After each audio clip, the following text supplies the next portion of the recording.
estos últimos tiempos, muy especialmente para hacer descansar sobre él una tarea muy intensa, la misma que ha hecho por 41 años, predicar la palabra, pero Dios ha puesto una responsabilidad sobreabundante en él y él la lleva adelante con diligencia, con desvelos, con mucho esfuerzo, con mucho celo, y anhelaba por mucho tiempo poder saludar a nuestro hermano José Manuel Sierra aquí en estos estudios. Usted lo ha visto en entrevistas que hemos hecho a distancia, hemos viajado juntos ya a algunas obras que él ha abierto en México, hemos estado ahora aquí en los Estados Unidos, pero ahora, Pastor Manuel Sierra, Manolo, me es una bendición poder saludarte aquí en los estudios de One Vision. Nos hemos visto en México, nos hemos visto pues ya en estos días por aquí. Pastor, yo creo que anhelábamos este tiempo de estar aquí en los estudios de One Vision. Sin lugar a dudas, sin lugar a dudas. De hecho, lo deseaba, ¿no? Con todo mi corazón, porque nos une una gran amistad. Y bueno, de aquella entrevista que usted me hizo cuando cumplí los 40 años de ministerio, ahora pues ha pasado un tiempo, ya 41 años, sí. Y estoy muy contento y muy agradecido de lo bien que nos están tratando aquí en tu canal, y sobre todo las cosas, ver lo que el Señor ha estado haciendo, que eso es lo más importante de todo. Pastor, vamos a hacer un poquito de historia, y yo quiero que los hermanos que nos están viendo sepan un poco de lo que yo ya sé que ellos no saben, ¿no? Nos vamos a ir por el tiempo un poco atrás. Apenas aprendí ayer, creo que en el mensaje, pastor, que fuiste el pastor de Asambleas de Dios más joven de España. Sí. Porque 41 de ministerio, te graduaste a los 20, entraste a la escuela bíblica que a 18, 17 años. Sí, 17, 18 años. Pero luego vamos a irnos un poco más atrás. Hay muchas historias, algunas las he escuchado de tus labios, otras de mi padre. Naciste en Venezuela hace ya 61 años. Sí, ahora en el mes de octubre cumpliremos 61 años. 61 años. Sí. Es que hace 61 años nació el pastor José Manuel Sierra. Es cierto, me dice mi padre, que en tu infancia eras muy travieso. Muchísimo. Muy travieso, un manojo de nervios, como decimos en España. Y bueno, esto cada uno es como es. Pero eras niño privilegiado, porque eras hijo de un torero. Y me dice mi padre que tenías juguetes que otros niños no tenían. Bueno, mi padre vino incluso a España a comprarme un traje de torero, ¿no? Y lo llevó a Venezuela y me hizo una película. Y el sueño de mi padre, lógicamente, era que su hijo fuera torero. Pero yo siempre le dije, bueno, no llegué a ser torero, pero ahora toreo al diablo. Le decía siempre de broma, ¿no? Sí, sí, sí. Así es que, no, la verdad es que mi infancia fue muy bonita. Qué emoción, pastor, mira. Ah, mira, vaya. Bueno, hermanos, agradezco al pastor porque en la ahí amistad, tenía 10 años. 10 años. ¿En sí. Venezuela todavía, pastor? No, eso ya es en Las Palmas de Gran Canaria. Ahí está el papá, que también llevaba el mismo nombre que el pastor, sí. José Manuel, Manolo Ese Sierra, es mi padre. Torero, nacido en Zaragoza, tierra de gente muy brava, sí. ¿Verdad? No en los toros. Me decía el pastor José Manuel Sierra que ahí en Zaragoza, si alguien dice me tiro por esa pared, se tira porque ya lo dijo. Pero bueno, pastor, también me he enterado que cuando niño trabajabas de monaguillo. Bueno, me obligaban. Toda mi educación fue en Venezuela, en los hermanos maristas, como se les llamaba, y en Canarias estudié en los salesianos. Y cuando te tocaba el turno tenías que sí o sí ser monaguillo en las misas, ¿no? Pero bueno, al final también me terminaron echando porque creé muchos problemas con las hostias y con el vino. Pastor, ¿nunca robaste vino para probarlo? Sí, claro, vino y hostias y muchas cosas, y le complicaba mucho la vida al cura. Cuando sabes que tienes que tocar la campana no la tocaba, él se enfadaba conmigo, yo la tocaba fuera de tiempo. En fin, era un trasto, como decimos por allá. Voy a pedirle a nuestro director Francisco Pascual que vuelva a poner esa foto donde están padre e hijo, papá Manolo, hijo Manolo, y le voy a hacer una pregunta a nuestro hermano Manolo. Pastor, cuando ves esa fotografía que estamos viendo ahora, tu padre y tú, ¿qué viene a tu corazón cuando recuerdas a tu padre? ¿Cómo lo recuerdas? Mi padre era un gran hombre, con mucho temperamento, mucho carácter, pero era la nobleza personificada. Era un hombre que lo daba todo, aunque se lo tuviera que quitar de la boca, ¿no? De hecho, él me enseñó a que por un amigo hay que hacer cualquier cosa. Y si no lo tienes, él me decía en aquellos tiempos que no éramos convertidos, si tu amigo necesita o te pide algo y tienes que robarlo, lo robas para ayudar a tus amigos. Hasta ese extremo llegaba, ¿no? Era un hombre muy generoso, ya te digo, con mucho temperamento, con mucho carácter, pero era muy amigo de sus amigos. Incluso a veces daba más de lo que recibía. Pero bueno, yo lo recuerdo con mucho cariño y hay momentos que lo echo pues mucho de menos. Y tenía tanto carácter y tenía muchos amigos toreros que yo conocí. Oh, sí. Y que toreros de los grandes de la época que Claro. iban de México a vuestra casa, aún en Canarias, ¿no? Como Paco Camino. Tú amistaste mucho con muchos de esos Paco toreros. Camini, Santiago Martín Elviti, Diego Los Puerta, Palomo Linares, en fin, muchos toreros de aquella época que pasaban por aquí, por México, por Venezuela, y paraban en los restaurantes de mi padre, iban a comer con sus cuadrillas a nuestra casa, y yo me crié en ese ambiente taurino, ¿no? Que es un ambiente muy, muy particular. Así fue mi infancia. Pastor Manolo, en lo familiar, tu padre llega de Zaragoza, Venezuela, tu madre de Canarias. Sí. Cuéntanos de eso y luego vamos avanzando. Bueno, ellos fueron emigrantes, ¿no? Mi madre fue muy joven a Venezuela, efectivamente fue... Era otra Venezuela, claro. No, era la Venezuela dorada, era una Venezuela maravillosa, que no tenía nada que envidiarle en aquellos años a los Estados Unidos ni a ningún país. Se vivía muy bien, se ganaba mucho dinero, se vivía muy feliz, muy cómodamente. Y allí mi madre yo creo que llegó muy jovencita, 14, 15, 16 años aproximadamente. Y mi padre había llegado, porque allí se retiró del mundo del toro, aparte buscaba ya una vida mejor, retirarse y tal. Y allí se conocieron en una fiesta. Al poco tiempo se casaron y nací yo, un día 2 de octubre del 61. Y a los 5 años aproximadamente, pues nació mi única hermana, también en Venezuela. Y en el año 71, si no recuerdo mal, decidieron volver para España. Él quería ir a Zaragoza, mi madre quería ir a Las Palmas porque estaban allí mis abuelos. Y al final nos radicamos. Mis abuelos maternos y mis bisabuelos, que también los conocí, con los cuales mantuve largas conversaciones porque estaban perfectamente, a pesar ya de que eran... ¿Quién es de quien la duró avanzada. 106 años, pastor? Mi abuelo. El abuelo padre de mi madre murió con 106 años. 106 años. Sí, sí, Que es efectivamente. ambición tuya predicar hasta esa edad, ¿no? A mí me encantaría. Yo daría lo que fuera por poder predicar por lo menos hasta los 100 años. Me encantaría. Ahí vamos. Pastor, ellos emigran ya como pareja buscando la vida a Canarias. Se hicieron pareja en Venezuela. En Venezuela, sí. Allí se conocieron. Y tú 10 años y tu hermanita más joven vienen 5 años menos. 5 años menos. Llegan acá y luego vamos a avanzar un poquito en el tiempo. ¿Cómo es que tu padre conoce de Jesucristo, pastor? Un torero con un carácter. Porque yo no creo que haya un torero que no tenga carácter. Oh, no, es que tienes que tener un Hermano, carácter para pararse especial, a un ¿no? toro hay que Sí. tener carácter. Y en aquel tiempo antes tu padre había sido banderillero de uno de los toreros más temibles que había. César que los Girón. mandaba a barandillar a su banderillero, los metía. Sí, bueno, sí, el sí. que entiende un poco de tauromaquia, o sea, prácticamente tu padre antes de ser torero era banderillero, exponiendo la muerte con ese torero osco Sí, que sí, era. sí, no, el tremendo. patrón. Mira, mi padre conoce al Señor a raíz de una operación que le tienen que hacer deprisa y corriendo a mi hermana, que había tenido una especie de principio de peritonitis con hemorragia de sangre y todo esto. Y entonces unos vecinos que eran muy amigos de ellos, que eran cristianos evangélicos, le dijeron que iban a pedir oración por mi hermana y por la familia Sierra en su congregación.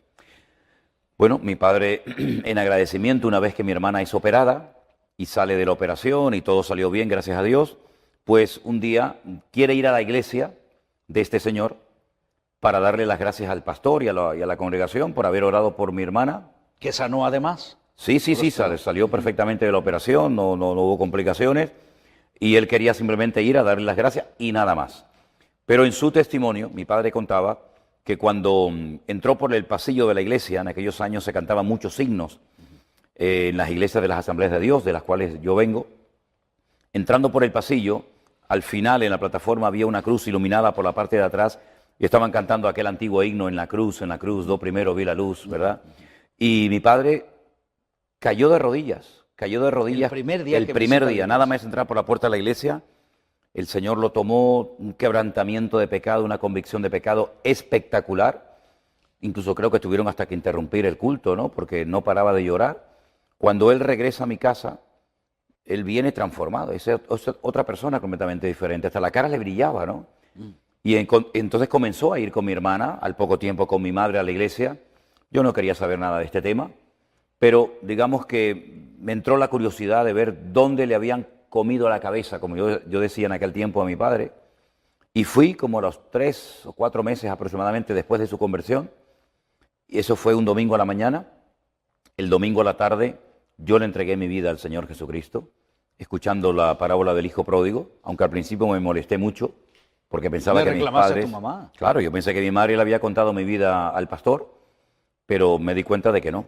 era el Espíritu Santo el que estaba utilizando aquel texto bíblico de Lucas capítulo 15 para traer convicción de pecado a mi vida, y esa misma noche me convertí, y a los pocos meses yo tenía clarísimo que si todo lo que había oído era verdad, y sigo diciendo lo mismo, si el Evangelio verdaderamente es así, como se nos ha contado, que Cristo murió en la cruz, que resucitó al tercer día, que está pronto a venir nuevamente a buscar a su amada iglesia, yo decía para mí, pero ¿por qué no nos dedicamos todos los cristianos a predicar este mensaje cuando esto es lo más grandioso que jamás en la vida se puede contar a ser humano, ¿no? Esto tiene que saberlo todo el mundo. Yo a los pocos meses ya estaba compartiendo la palabra de Dios a todo el mundo. A los pocos tiempos, como al año aproximadamente, fui a la escuela bíblica, al seminario, me gradué un 31 de mayo de 1981 hasta el día de hoy, que el Señor me ha dado el privilegio de servirle siempre a tiempo completo en su obra y con más ganas que nunca, porque lo que estamos viendo y lo que ha sucedido ha sido tan grande que no solamente por gratitud, sino por una carga tremenda que el Señor ha puesto en nuestros corazones, queremos llevar a centenares y a miles y a millones de almas a los pies de Cristo. Y estoy seguro que lo vamos a ver. Pastor, no quiero ahora, o no necesito decir quién es José Manuel Sierra. Manolo, la gente lo conoce, mi padre sabe más de ti aún que yo, por ejemplo, pero quiero decir esto. José Manuel Sierra no hace un devocional que lo ven 70,000 personas hace 40 años. Tú anduviste en Bolivia, sin monetario, joven, haciendo por los desprovistos, Sí, claro. En África. También en Kenia. Allí estuvimos trabajando con niños que no tenían hogar, con niños que, en fin, eran huérfanos, y allí construimos una casa, y allí trabajamos durante años, ¿verdad?, ayudando a unos obreros que allí estaban en aquel momento atendiendo a aquellos niños, y viendo que aquella obra había crecido y que iba a crecer mucho más, y viendo que nosotros no podíamos atender aquello, le donamos, le regalamos absolutamente toda la propiedad, las casas, el terreno, todo se lo regalamos, se lo donamos a una institución, a un ministerio español que se llama Remar, y se lo donamos todo a ellos para que ellos continuaran adelante con esa obra. Ya si la han atendido o no, ya hasta ahí llegó mi responsabilidad, ¿no? Pero sí trabajamos en África, trabajamos en Bolivia, atendiendo cada día a cientos de niños, todos los días dándoles de comer, y fue un tiempo maravilloso que el Señor nos permitió conocer esos dos países y ayudar a gente que para muchos cristianos de aquel lugar ni siquiera contaban, ni siquiera existían. Pero llevamos a algunos pastores a esos lugares y se quedaron sorprendidos de ver la miseria y la pobreza tan grande que había muy cerca de sus congregaciones, pero ellos estaban ocupados en otras cosas más importantes para ellos, y sin embargo nosotros íbamos a darles de comer a los niños de Bolivia y de Kenia. Pastor, llegas un día a Argentina, nos vamos a ir cambiando También. de geografía. Llegas a Argentina y bueno, a dar una campaña, no sé si de 2 o 3 días, y cuando regresa le dice a tu esposa, que luego vamos a hablar un poco de cómo conociste a la esposa, llegas y le dices, Elena, llené la agenda, ¿qué? ¿1 mes o 3 meses? 3 meses, ¿no? Cuando ibas tú por 3 días. Fuimos jóvenes, a Argentina, ¿no? Sí, claro, era en el año 90, 1990. Hay que sacar simplemente Claro, matemáticas, claro, ¿no? claro. Conocimos mi sueño siempre fue ir a Latinoamérica. Ese era el sueño de mi vida. Poder ir a Latinoamérica, soñaba, oraba, clamaba al Señor que algún día me permitiera ir a Latinoamérica, me da igual si era Perú, Bolivia, Chile, Argentina. Y estando pastoreando una iglesia en Galicia que abrimos de cero, en una ciudad llamada Santa Eugenia de Ribeira, en la provincia de La Coruña, pues conocí a un misionero argentino y él me habló de la posibilidad de ir a Argentina a ver en aquellos años un avivamiento, un despertamiento muy grande que había de un mover evangelístico, ¿no? Yo quería ver aquello, yo quería aprender, y fuimos por fe, completamente por fe, dependiendo totalmente del Señor. Solamente en aquel momento teníamos a nuestra hija Priscila, que era una niña pequeñita de 3, 4 años, y a los pocos días de llegar me dijeron que se celebraba todos los martes en la ciudad de Rosario, en provincia de Santa Fe, Argentina, una reunión para pastores. Me invitaron a asistir, yo fui como un oyente más. Yo en aquel momento me consideraba una hormiga, ¿no?, en medio de aquellos grandes pastores y evangelistas.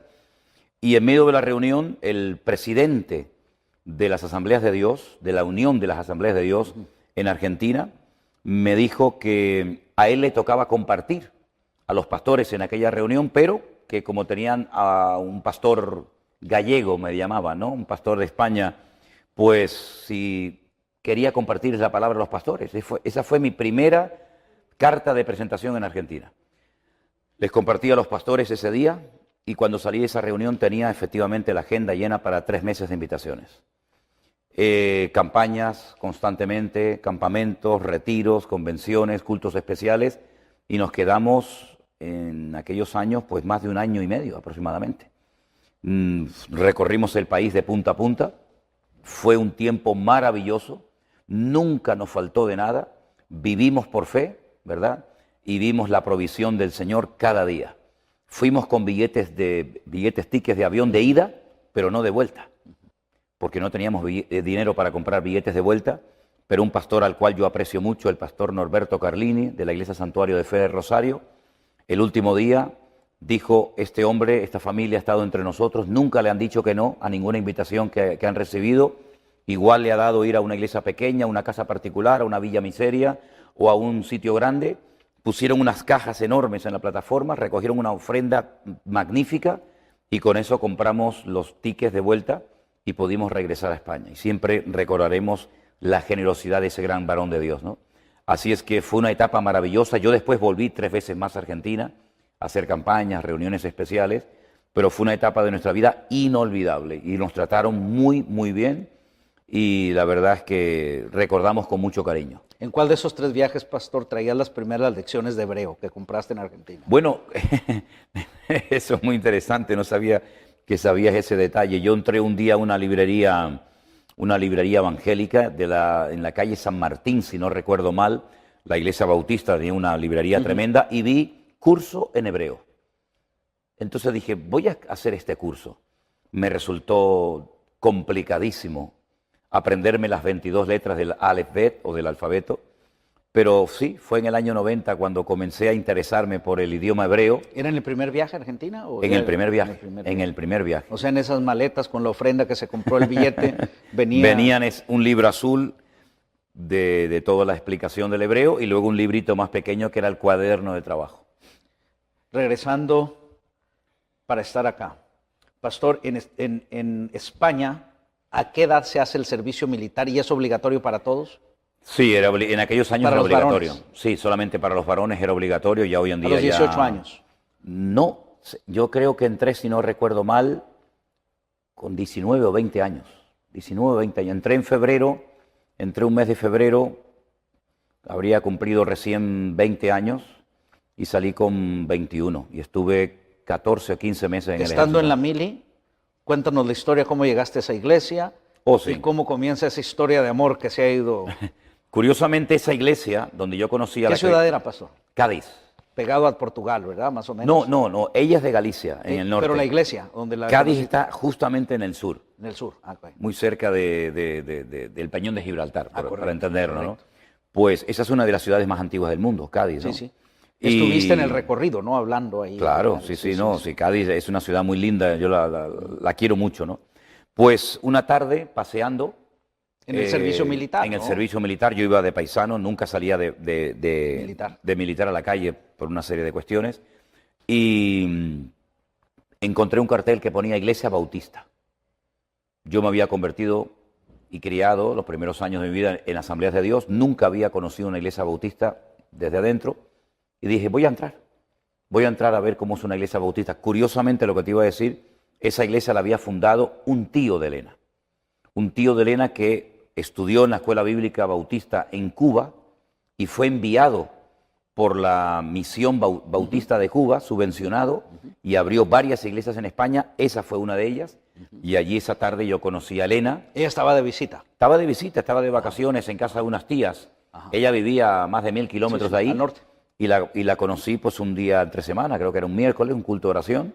La volví a ver al día siguiente, domingo, a los pocos días domingo, y nos hicimos novios por carta y por teléfono. Tuvimos 7 meses así, y en total nos vimos 21 días presencialmente, y nos casamos. Y hace, pues, si no recuerdo mal, 39 años casados. Pastor, vamos a avanzar en esto. No está la hermana Elena aquí, en otra visita que hagan quisiera hacer esta pregunta. ¿Me compartías tú cuántas generaciones de tu esposa hacia atrás de cristianos hay en España? Bueno, yo creo que ella es de la 5ª generación. Estamos hablando de 1800. Exactamente. Sí, ya su tatarabuela Su tatarabuela se convirtió, después su bisabuela, su abuela, su ¿Misioneros padre. ingleses o...? Misioneros ingleses que vinieron fundamentalmente a esa parte de España, Galicia, y allí pues fueron días durísimos, ¿no?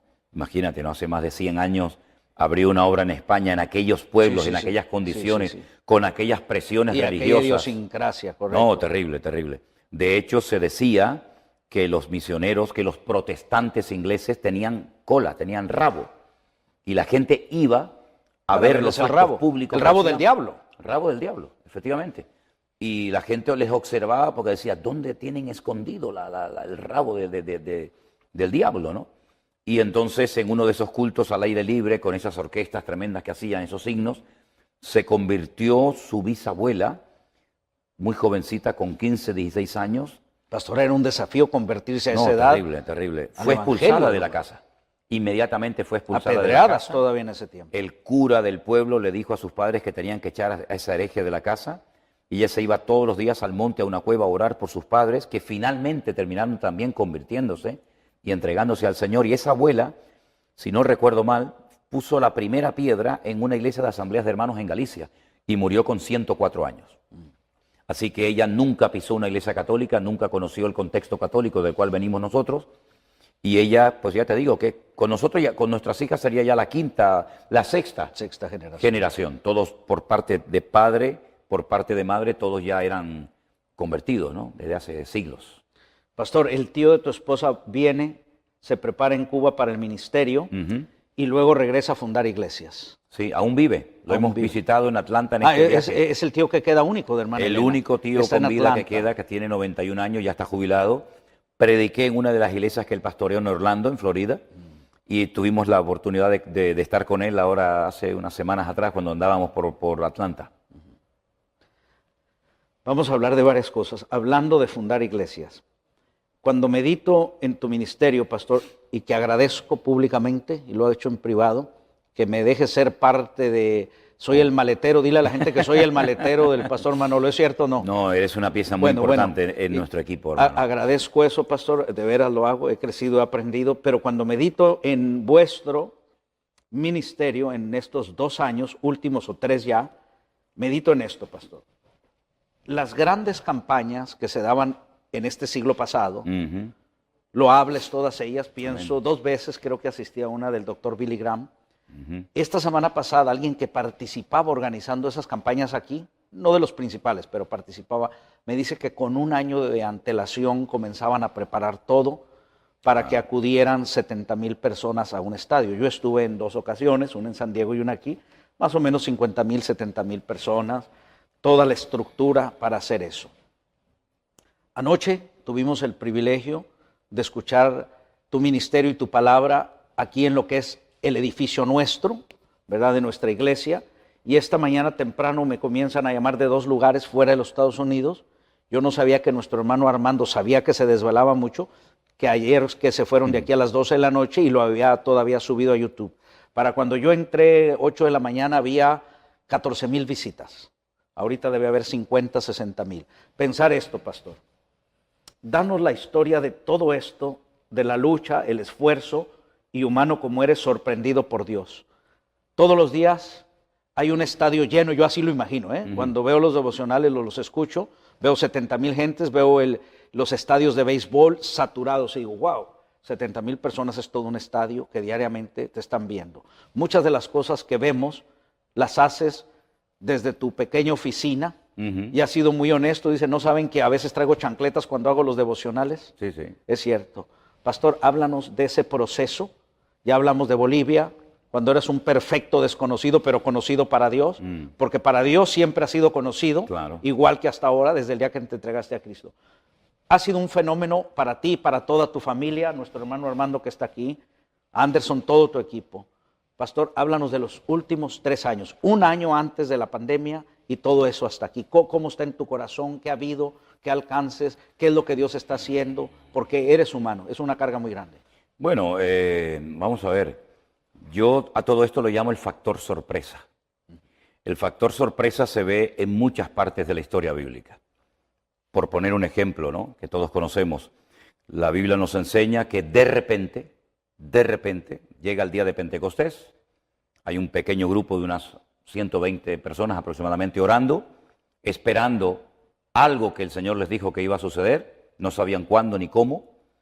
En el aposento alto dice que de repente vino un viento recio, el cual soplaba y llenó toda la casa, y se aparecieron lenguas repartidas como de fuego, las cuales se posaron sobre cada uno de los que estaban allí, y de repente comenzaron a hablar en otras lenguas según el Espíritu les daba que hablase. Bien, eso fue de repente.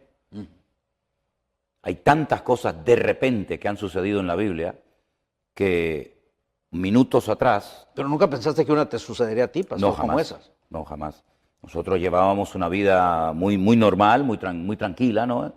Un pastor de una iglesia local, haciendo lo que le corresponde hacer a cualquier pastor. Para sustentarte tenías un rastro que es una tienda de segunda lado, ¿no? Sí, una especie, como llaman aquí, de Goodwill, ¿no? Una Sí, tiendita sí. donde... Así estaba la con eso vida. nos ayudaba a pagar el alquiler del Que no quiero del llamarle salón. rutina, porque sé que nunca ha sido rutinario en No, tu forma de no. ser, pero ahí está el pastor trabajando, luchando, Sí, claro. en una iglesia en Canarias, un lugar... Sí, sí. Hombre, yo tuve la bendición de poder salir siempre mucho, ¿no? Sí, sí, sí. A otros Viajes a países, Israel y viajes a todo Israel y todo esto, ¿no?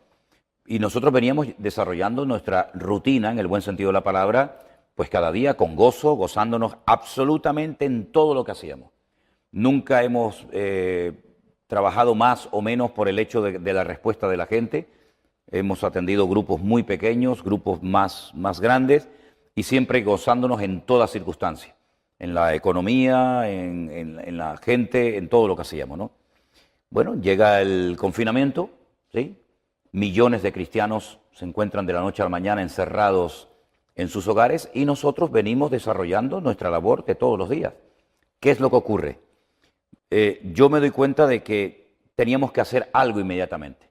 Al día siguiente, después de haber orado la noche anterior, el Señor pone en mi corazón que tengo que hacer un grupo de WhatsApp para atender a los hermanos de nuestra congregación.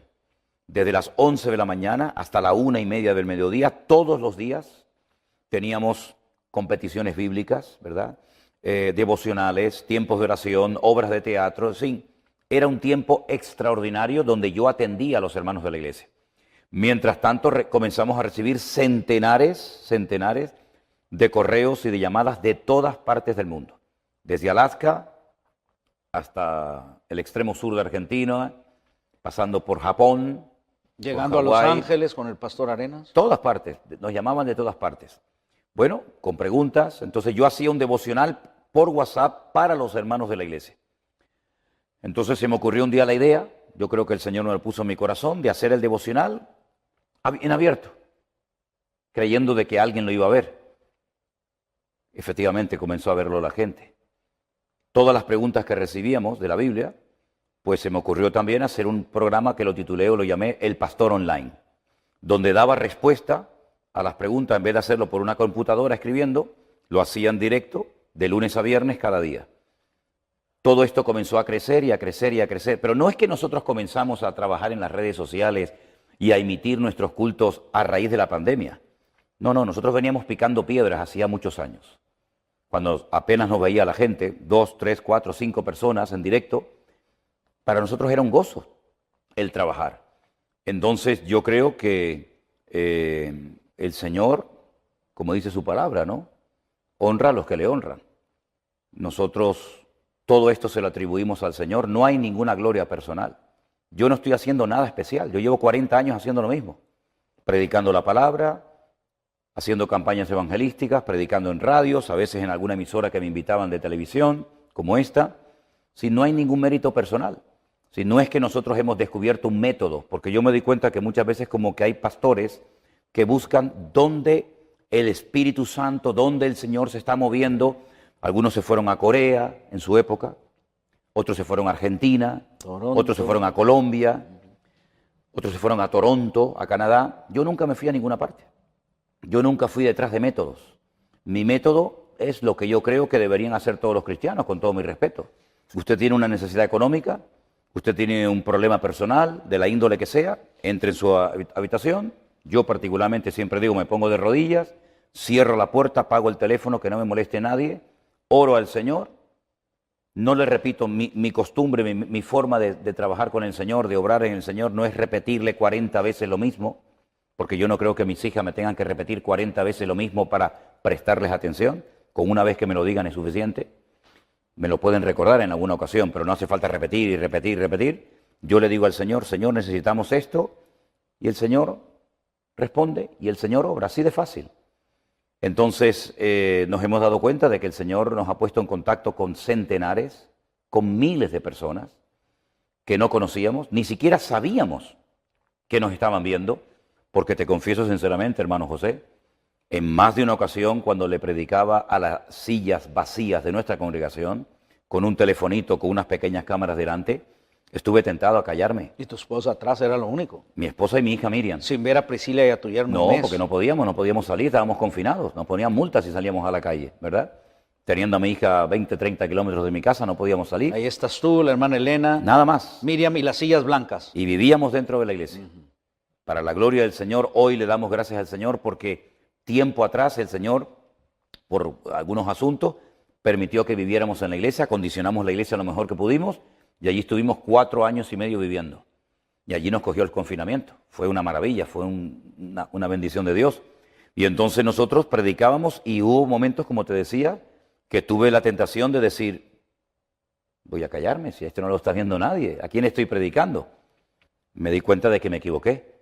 Había muchos miles de personas y muchos hermanos cuando los conocemos hoy en día, aquí en Estados Unidos, en México, en otros lugares, nos dicen, estábamos nosotros, hermanos. Nosotros estábamos siendo alimentados en aquel tiempo donde había un temor, una inseguridad. ¿Qué es lo que está pasando? ¿Será la gran tribulación? ¿Aparecerá de un momento a otro el anticristo, etcétera? Nos encontraron por un mensaje que se tituló en aquel momento El Nuevo Orden Mundial, predicado hace ya pues 6, 7 años atrás, que tiene más de 7 millones de visitas, ¿no?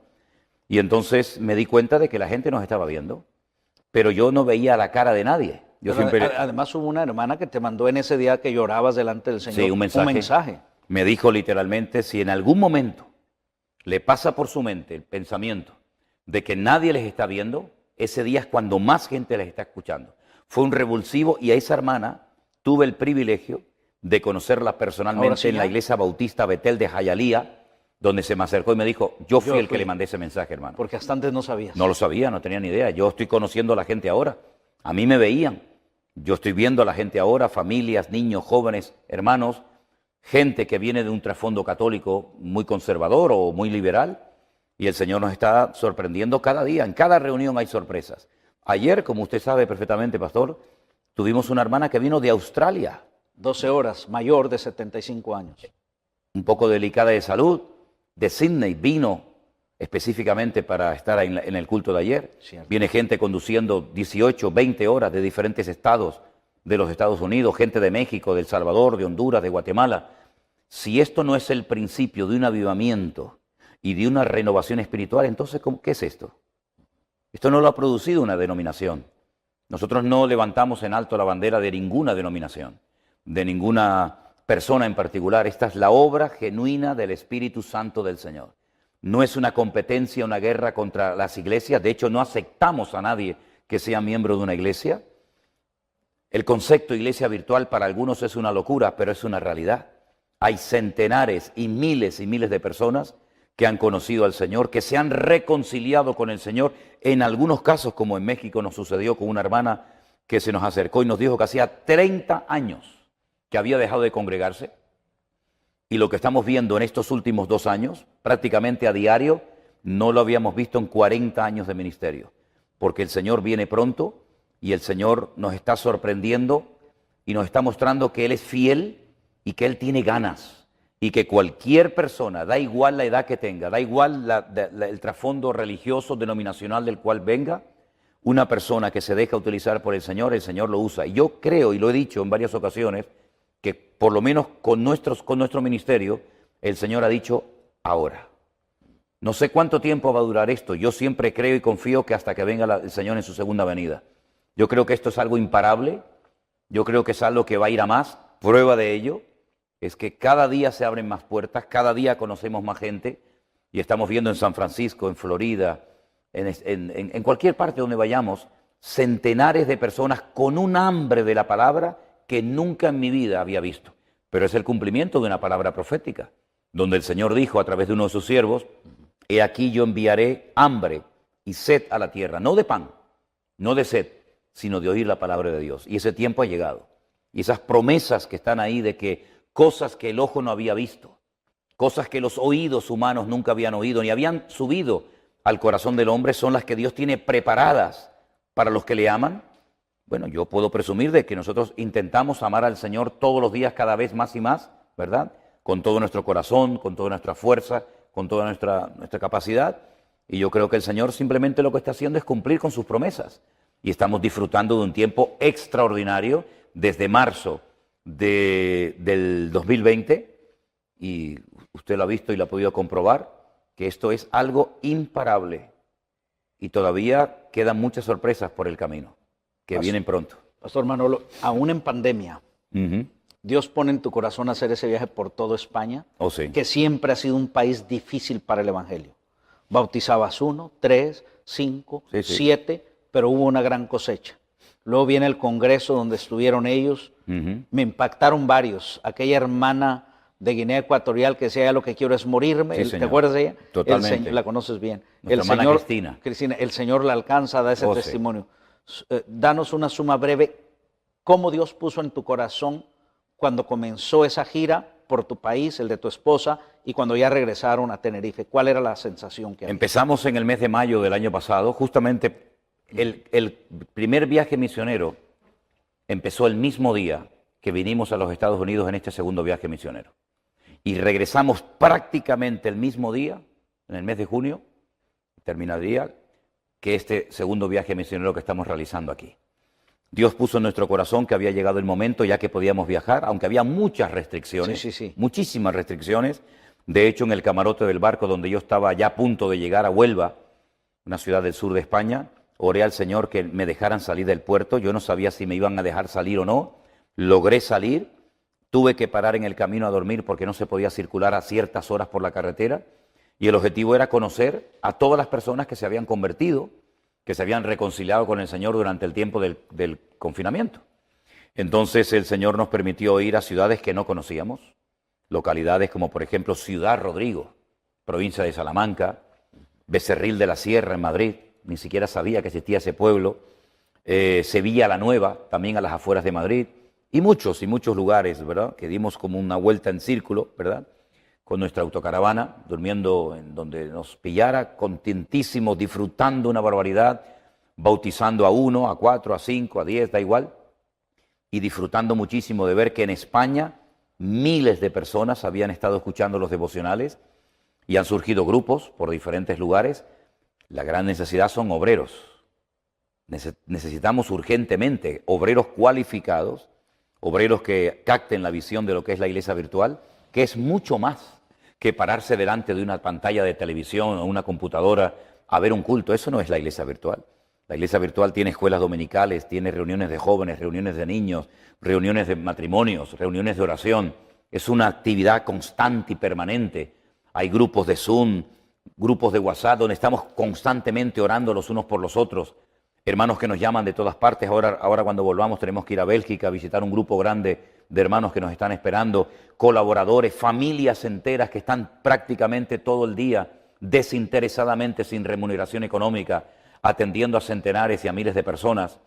Es una auténtica revolución. Es la palabra que un hermano de nuestra iglesia en Tenerife, un hermano de Bolivia, nos dijo: hermano, esto es una revolución espiritual, no producida por el hombre. Yo te dije que cuando fueras a México armarías la revolución, ¿no recuerdas? ¿Es cierto? Sí, me acuerdo perfectamente. Pastor, vi y dije, qué desperdicio. ¿Era en Algeciras donde estabas en aquella plaza de toros abandonada? Oh, sí. Era Algeciras. Sí, sí. Y cuando hiciste el devocional, estoy en una plaza abandonada, y yo dije, qué desperdicio, la plaza abandonada. Sí recuerdas que oraste porque te llegó un mensaje de una esposa que su esposo estaba desahuciado a punto de morir en Seattle, Washington. Sí, señor. Cuéntanos qué pasó 2 meses o 3 después, cuando llegamos a México y él estaba ahí. Como puedes imaginarte, recibimos centenares de peticiones de oración todas las semanas y nos llegó un pedido urgente de un hermano, de una persona, no sé si en ese momento era convertido o no, estaba en un hospital grave debido al tema este del COVID, ¿no? Estaba muy grave, a punto de morir, comenzamos a orar, mandamos su petición por diferentes medios, se oró mucho por él y bueno, todo quedó así, ¿verdad? Meses más tarde, cuando hacemos nuestro primer viaje a México, se me acerca un matrimonio, creo que tú me lo presentaste, si no recuerdo mal, y me dice, hermano, este es el hombre que estaba a punto de morir. Llevaba las fotos, ¿te acuerdas, pastor? Llevaba la foto, sí, es cierto. Y nos enseñó la cicatriz. Cierto. Todo. Todavía hablaba con leve, ¿no? Claro. Y tuve la oportunidad de conocer personalmente Y a ese fue desde hermano. Seattle acá solamente a darle gracias al Es Señor. cierto, es verdad. Desde Seattle era, Sí, ¿no? Seattle, Washington, acá arriba. Increíble. Sí. Pues sí. Bueno, testimonios como ese a montones. Entonces, viene España, pastor, viene Italia, viene Bélgica. La agenda está más que saturada. Sí. Que en base a la palabra del Señor, Él dice en su palabra que en los últimos tiempos habría hambre. Pero también dice que donde abunda el pecado, sobreabundará la gracia. Claro. Dios te ha escogido para ese trabajo. Pastor, humanamente, para ti, para tu familia, aunque sirven al Señor, ¿cómo ha impactado esto? Por ejemplo, ahora, lo digo en lo familiar, porque eres padre, esposo, vas a ser abuelo. En unas semanas, días, podemos decir. Tienes 6 semanas que ahora más que nunca Priscila, tu yerno y tú, tu esposa, Miriam, quisieran estar allí. Familiarmente, no solo a tu persona, a tu ministerio, a tu iglesia, cómo este impacto, ¿no?, en las relaciones ha afectado para bien, pero humanamente. Nos cambió la vida totalmente. De llevar una vida, entre comillas, normal, controlando prácticamente todo, a una vida donde cada día despiertas en un sitio diferente, conociendo a centenares de personas nuevas que nunca en tu vida habías visto. Pues salimos, si no recuerdo mal, el día 6, 7 o 9 de mayo, y no regresaremos hasta mediados, casi finales del mes de junio, y constantemente yendo de un lugar para otro. Nos cambió la vida, pero contentísimos, muy contentos, sabiendo que el Señor nos tiene para esta hora, muy orgullosos de lo que el Señor nos está permitiendo hacer para Él, pero al mismo tiempo sorprendidos y dependiendo totalmente del Señor, porque esto no es por ningún mérito personal. Yo no tengo ningún método, jamás voy a escribir un método diciendo he descubierto la varita mágica del ministerio y si usted hace punto A, punto B, punto C, usted va a tener un éxito tremendo en el ministerio. Yo no tengo la clave de nada. Esto es un trabajo diario, es constancia, es perseverancia, es dependencia del Señor. Yo no me he enriquecido económicamente hablando a raíz de todo esto. Nuestra vida es prácticamente igual. No nos hemos llenado pero de... sí tienes ya una residencia de 1 millón de euros pagada, ¿no? Donde vives, ¿no? ¿O sí? ¿Dónde? Me dijeron. ¿Una residencia? De 1 millón de euros pagada. No tengo ¿O nada te pagas más. alquiler? No, yo he vivido toda mi vida de alquiler. Es con doble sentido. No, por eso le digo, no sé quién Nada, le dijo nada, eso. no estoy para que sacaras la verdad. No. Eso me llamó la atención, pastor. 40 años de matrimonio, 39. Sí. Y un día, en uno de los devocionales, un día decías, siempre de alquiler, y tu esposa, ya que hemos dialogado, Sí. dice, no, si de pronto tenemos muebles y luego nos vamos a otra parte y ya no tenemos, ¿no? Nosotros ni como ministerio, nuestro ministerio no tiene propiedades. La iglesia que yo pastoreo, la iglesia presencial en Tenerife, es un local alquilado. La iglesia en Fuerteventura que tenemos, la iglesia en el Puerto de la Cruz, nosotros no tenemos propiedades. No estoy en contra de que se tengan propiedades, pero es que nosotros no hemos podido nunca comprar nada. La obra en España es muy difícil, ha sido una obra muy dura y nunca nos hemos planteado ni siquiera comprarnos una propiedad nosotros, ¿no? Y ya a estas alturas de mi vida, pues mucho menos todavía, ¿no? Pero muy contentos, hermano, muy contentos porque yo sé a lo que Dios me llamó y a lo que Dios no me llamó. Y cuando hablábamos hace muchos años de, bueno, si compramos algún día alguna casa, algún departamento, ¿dónde lo vamos a comprar? Si hoy estamos aquí, mañana estamos allá, hemos estado viajando durante años, ¿verdad? Como ahora estamos volviendo a hacer. El Señor nos está llevando otra vez al inicio de nuestro ministerio, donde no parábamos. Es increíble, ¿no? Por lo tanto, muy contentos. Vivimos en un departamento en la ciudad de Santa Cruz de Tenerife, de alquiler, y muy contentos, y gloria a Dios. Pastor, esa pregunta tiene sentido para fundamentar esto y avanzar en el tiempo. Una última pregunta es esta. Sin duda, en mi experiencia y en el área en la que yo vivo, una de las cosas que más ha afectado a la iglesia es el abuso que se ha tenido desde los púlpitos o quienes gobiernan la feligresía con relación a las finanzas. Hablo en el contexto mío, en otros lugares será la doctrina torcida, será cierta influencia, pero en este entorno en el cual yo vivo, por 35 años he visto mucha gente manipulada en un tiempo, pero gente que yo amo mucho, después los veo heridos cuando viene la palabra del Señor. ¿Cómo es que esto ha afectado al pueblo de Dios. Ahora, si cabe la pregunta, ¿por qué se hace desde los púlpitos? Se ha hecho desde los principios de la Biblia, ¿no? ¿Cuáles son, Pastor Manolo, en tu opinión, las cosas que más afectan a la iglesia desde adentro de la iglesia? Bueno, la Biblia dice que la raíz de todos los males es el amor al dinero. Cuando en vez de usar el dinero, nos dejamos usar por y cuando en vez de utilizarlo para la obra del Señor, lo utilizamos para propio beneficio personal, convertimos el púlpito en una fuente de ganancia.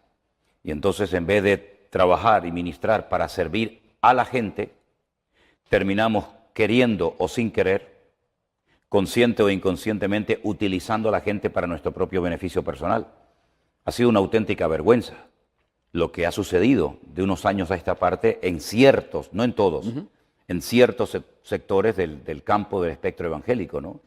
Donde todo gira en torno al dinero. Pastores que están obsesionados con el tema del dinero. ¿Hay que hablar de dinero? Por supuesto que sí. ¿Menciono la palabra, incluso la palabra dinero? Por supuesto que sí. ¿Habla la Biblia de diezmos, de ofrendas, de tener un corazón generoso? Por supuesto que sí. Pero se ha hecho un sobreénfasis y hay iglesias donde únicamente se habla de dinero. Yo conocí a un pastor que vivía o vive por aquí, por California, que cuando iba a España tenía un monotema. No sabía hablar de otra cosa más que de pedir, pedir, pedir y pedir, ¿no? La avaricia no tiene límite, ¿verdad? Y muchos han convertido el ministerio, utilizando su poder y su autoridad, en una fuente de ganancia. Entonces, cuando predican de prosperidad, yo pregunto, ¿prosperidad para quién? Prosperidad para siempre el mismo. Porque yo he visto, por ejemplo, en Costa Rica, he visto en Argentina, he visto en muchísimos lugares a predicadores que viven a unos niveles estratosféricos en comparación con su membresía, que yo no sé cómo no se les cae la cara de vergüenza, ¿no? Yo pienso que hay pastores que se han desviado totalmente de lo que tendríamos que haber predicado, ¿no? Yo no estoy diciendo que un pastor tiene que ser un miserable, un pobre, que no tiene el pobrecito ni para comer ni para vestir. Yo no estoy diciendo eso, pero tampoco creo que un pastor tiene que centrar todas sus predicaciones, todos sus estudios bíblicos y sus esfuerzos en hablar única y exclusivamente de dinero. Esto también ha sucedido por la falta de conocimiento bíblico, porque el pueblo, al no tener un alto, un mínimo, según cómo se mire, conocimiento de la Biblia, se han dejado seducir, se han dejado manipular por personas que, sacando textos del contexto, han formado pretextos y han caído en auténticas manipulaciones e incluso, sinceramente, enseñando cosas totalmente antibíblicas, como si no das, estás maldecido, como si no das el diezmo, el Señor te va a castigar, etcétera, etcétera, asustando al pueblo de Dios que es sagrado. Las ovejas son sagradas y nadie tiene el derecho, llámese reverendo, obispo, presbítero, superintendente o como sea, de asustar a las ovejas por las cuales Cristo murió en la cruz del Calvario, ¿no? Por lo tanto, yo creo que es una auténtica vergüenza lo que ha sucedido y esto ha causado un mal testimonio al mundo. Te voy a contar una pequeña anécdota, si me permites. Hace unos años yo fui en las Islas Canarias a una tienda de cosas de segunda mano. Quería comprar un puntero láser, ¿verdad? De estos que señalas en la pantalla. Y cuando entré vi que el dependiente, el muchacho que me atendía, por el acento, era colombiano. Y yo le dije, ¿eres colombiano, verdad? Y me dijo, sí, ¿cómo lo sabes? Le dije, bueno, yo tengo muchos conocidos y me llama mucha gente de Colombia. ¿Y por qué?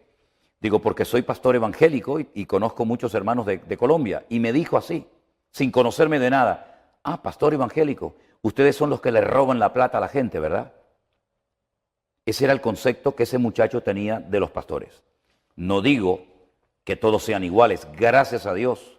Todavía hay un remanente de pastores que no se han prostituido, pastores que no han caído en el error y en la grave equivocación de dedicarse a pedir dinero única y exclusivamente, pero también tenemos que decir, para vergüenza nuestra, que hay iglesias que solamente se utilizan y se predica desde el púlpito dinero, dinero, dinero. Cuando llegó la época de las preguntas en el famoso Pastor Online, que tú conoces, pues muchas de las preguntas vienen por oleadas, ¿no? Algunas preguntas venían sobre el tema de las primicias. El tema de las primicias no tiene absolutamente nada que ver con el Evangelio. Eso es algo que es una de las leyes de los 613 mandamientos que el Señor le dio al pueblo de Israel a través de Moisés, de la ley, de la Torá, una de ellas era para los agricultores, ganaderos. Hablaban de los primeros frutos, de las primicias.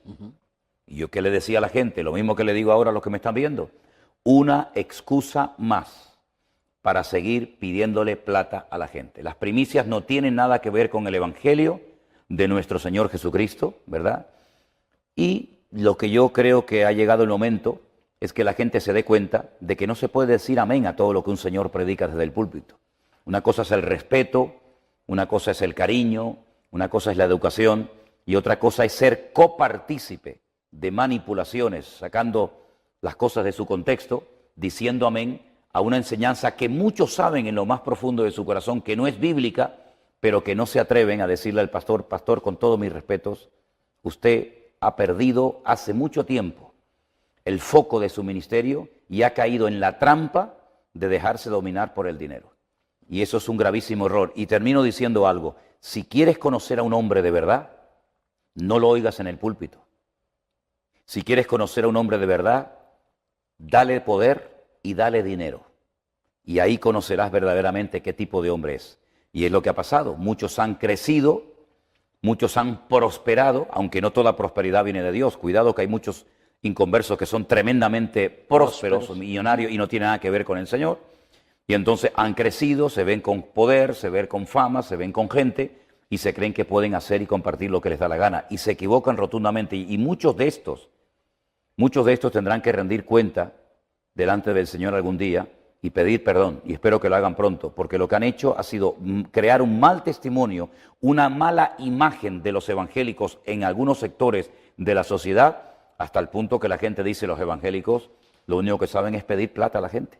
Entonces yo he sido con eso muy contundente y seguramente algunos de los que me están escuchando, pastores, evangelistas, pues no les hace ninguna gracia lo que les estoy diciendo a la audiencia, pero yo no estoy aquí en este mundo para agradar a la gente. Yo estoy en este lugar para predicar la palabra de Dios. Y si predico algo que no está en la Biblia, que me llamen, que me confronten públicamente, cuando quieran y donde quieran. Pero ellos saben perfectamente que para ellos lo más importante se ha convertido en el dinero más que en el amor a las almas. Amén. Y usted quisiera seguir escuchando al pastor José Manuel Sierra, yo también, pero siempre hay que hacer las cosas con orden. Y en la próxima visita, no es la primera vez que él viene a California, pero sí, desde que nos hemos conocido, sé que el Señor lo concederá volver aquí. Hay planes, hay proyectos, pero tengo buenas noticias para usted. Si usted quiere seguir escuchando de él, pues lo podemos ver en el devocional, en el Pastor Online, en las predicaciones. Y si usted es de los que todavía valoran mucho el papel y el olor a tinta como yo, pues le voy a recomendar algo. Mire, yo tengo aquí en mis manos el único libro que hasta ahora tengo unos, no sé, 10, 12 mil libros. Este es el único libro que yo he comenzado a leer y no me levanté hasta que lo leí de principio a fin. ¿Te acuerdas que te dije, pastor? Sí. No sé si comencé 6 de la tarde, sé que terminé a las 3 de la mañana. Hermanos, un día me dijo una persona: bueno, pastor Arenas, ¿y cuál es lo tuyo, lo fuerte? Porque me preguntó del Apocalipsis y dije: mira, hermano, para mí eso me asusta, que no me asusta, ¿no? Pero sinceramente le dije, para hablar de ese tema, gente que haya investigado, gente que haya entrado, y yo muy poco puedo explicarte el Apocalipsis. Es más, le dije, ni siquiera lo disfruto. Pero cuando yo leí este libro, lo puedo decir de verdad, hermanos, lo disfruté. Comprendí muchas cosas y yo se lo recomiendo a usted. Es Escatología Bíblica por el pastor José Manuel Sierra. Y también me sucedió que cuando leí este libro, pastor Manolo, te dije que había un pastor que dijo que te seguía todos los días, pero que ya no te iba a seguir. ¿Sabes por qué? Porque dijo: a nosotros nos han enseñado que la iglesia no va a pasar por la gran tribulación. Sí, claro. Y dijo, y el pastor Manolo es medio tribulacionista. Y le digo, mira, pues ¿cuál problema es, hombre? Nosotros nos vamos, ya y a media tribulación allá lo esperamos a él, ¿no? Pero bueno, hermano, yo disfruté este libro, lo tengo todo subrayado, lo recomiendo. En otra visita voy a preguntarle al pastor que nos diga cuáles son los puntos que hay sobre escatología, porque hay varios puntos doctrinales, ¿no? Que en los que usted puede ver los diferentes puntos, opiniones que hay sobre la escatología. Luego también tengo por aquí este libro de monología, que le dije al pastor Manolo, no me gustó el título y no me había llamado la atención leerlo, así es que tardé año y medio para comenzar a leerlo la semana pasada, pero vi conceptos, hermanos, que me parece que el título debiera aún ser otro.